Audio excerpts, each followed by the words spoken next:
Hello friends, চলে এলাম আরও একটা ভিডিও নিয়ে তোমাদের জন্য।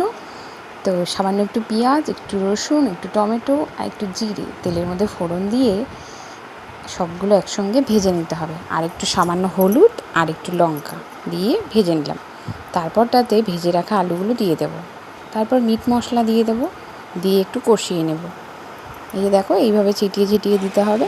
তারপর এইভাবে ডাল আর চাল, এটা হচ্ছে খুব সুন্দর ডালটা, আর তার সাথে চালটা মিলে এটা আর একটা সুন্দর রেসিপি তৈরি হবে। তো দেখো, সুন্দর করে মিশিয়ে নিলাম। তারপরে এদিকে গরম জল বসিয়ে নিয়েছি।